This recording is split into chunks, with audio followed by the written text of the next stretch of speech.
Hello दोस्तों, स्वागत है आपका मेरे YouTube channel let's study with Poonam में, जिसमें हम जीके और जीएस और मैथ के अलग अलग टॉपिक को कवर करते हैं।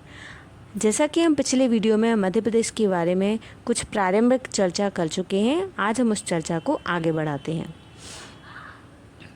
मध्य प्रदेश भारत में पर्यटन की दृष्टि से एक विशेष स्थान रखता है। यहाँ चारों ओर बिखरी हुई प्राकृतिक सुंदरता पर्यटकों को आकर्षित करने की क्षमता रखती है। समुद्र तट और बर्फ को चूमते पहाड़ों को छोड़कर हर इच्छा और रुचि का पर्यटन मध्य प्रदेश में विद्यमान है। पर्यटक चाहे शिल्पी, पुरातत्ववेत्ता, इतिहास प्रेमी अथवा सामान्य सैलानी क्यों न हो, उसे यहाँ के पर्यटन स्थलों को देखकर आनंद की अनुभूति होती है। मध्य प्रदेश में लगभग 450 पर्यटन केंद्र हैं, जिन्हें हम निम्न प्रकार पढ़ने वाले हैं। सबसे पहले हम पचमढ़ी के बारे में जानेंगे।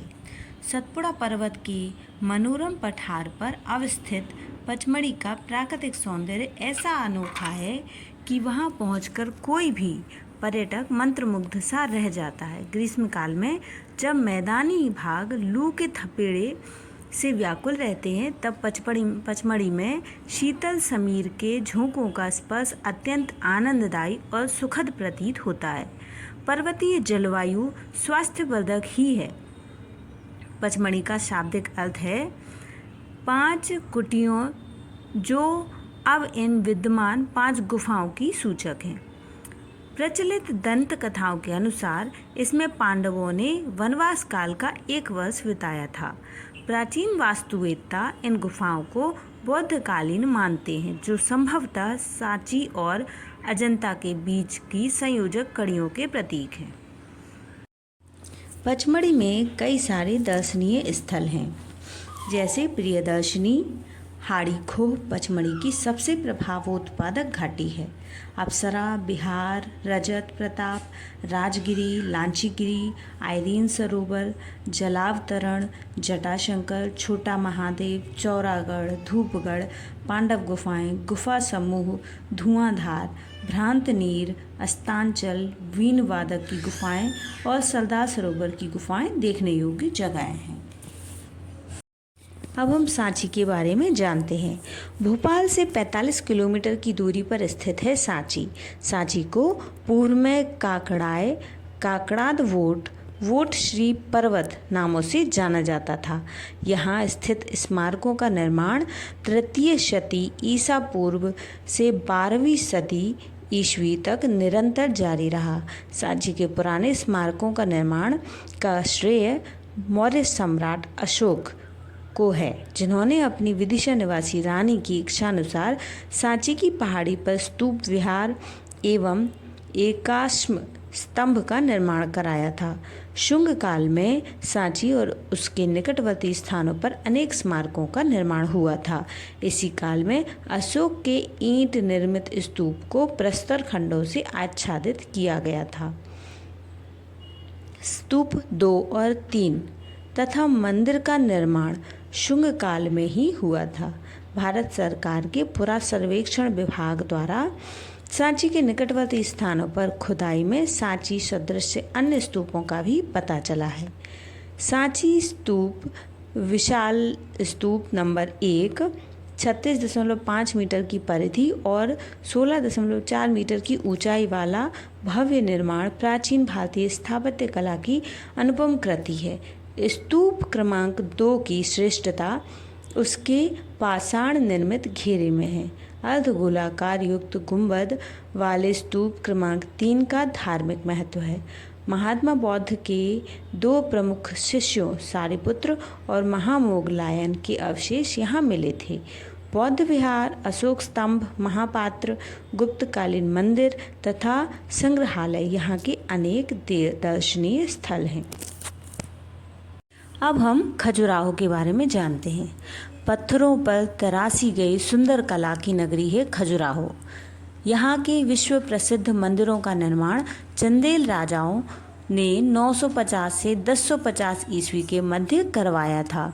इन मंदिरों की संख्या 85 हुआ करती थी, लेकिन अब इनकी संख्या कम हो गई है। ये मंदिर मध्ययुगीन भारत की शिल्प एवं वास्तुकला के सर्वोत्कृष्ट नमूने हैं।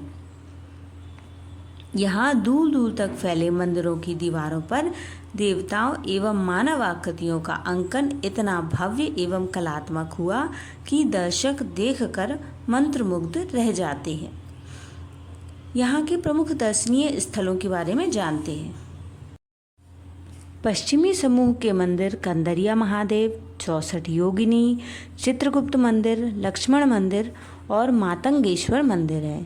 पूर्वी समूह में पार्श्वनाथ मंदिर, घंटाई मंदिर और आदिनाथ मंदिर शामिल हैं। दक्षिण समूह में दूल्हादेव मंदिर, चतुर्भुज मंदिर और इसके अलावा बैनी सागर बांध, स्नेह प्रताप भी दर्शनीय स्थल हैं। प्रकृति की मनोहारी छटाने मांडू के सौंदर्य को निखार दिया है। सैकड़ों फुट नीचे नर्मदा का विशाल पाट फैला है, जिसकी सौंधी गंध समूचे परिवेश को अतीव रोमांचक बना देती है। यहाँ निर्मित मंडपों, स्तंभ युक्त कक्षों, गुंबदों और बुर्जों से अतीत काल की अनेक स्मृतियाँ जुड़ी हुई हैं। मांडू को बाज बहादुर और रूपमती की प्रणय गाथा से भी जोड़ा जाता है। समुद्र से 2000 फुट की ऊंचाई पर विंध्य पर्वतमाला की गोद में स्थित इस सुरक्षित स्थल को मालवा के परमार राजाओं ने अपनी राजधानी बनाया था। यहाँ का प्रत्येक स्थापत्य भारतीय वास्तुकला का भव्य नमूना है। मांडू के दर्शनीय स्थलों के बारे में अब हम जानते हैं। मांडू का परकोटा, इसमें 12 दरवाजे हैं, जो रामपोल, तारापुर दरवाज़ा, जहांगीर दरवाज़ा, दिल्ली दरवाज़ा आदि नामों से जाना जाता है। जहाज महल, हिंडोला महल, होशंग शाह का मकबरा, जामी मस्जिद, असरफी महल, रेचा कुंड, रूपमती मंडप, नीलकंठ महल, हाथी महल, लोहांगी गुफाएं यहाँ के प्रमुख दर्शनीय स्थल हैं।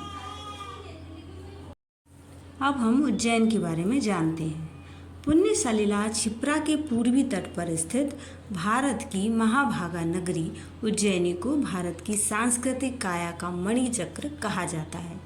पुराणों में उज्जैनी, अवंतिका, अमरावती, प्रतिकल्पा, कुमुदती आदि नामों से इसकी महिमा गाई गई है।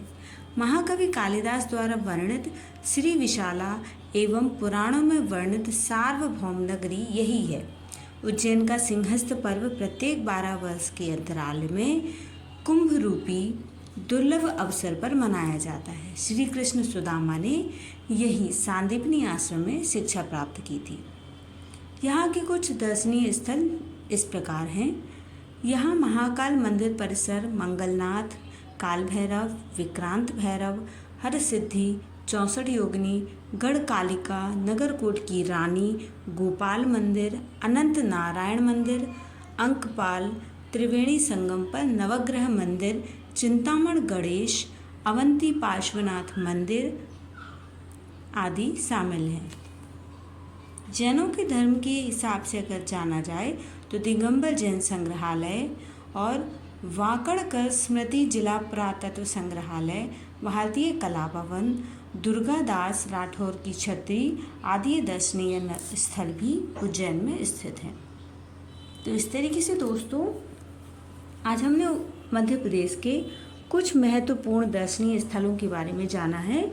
आगे आने वाले वीडियो में अन्य दर्शनीय स्थलों के बारे में जानेंगे। तो दोस्तों अगर हमारा वीडियो आपको पसंद आए तो हमारे इस चैनल को लाइक, शेयर और सब्सक्राइब जरूर करें। धन्यवाद दोस्तों।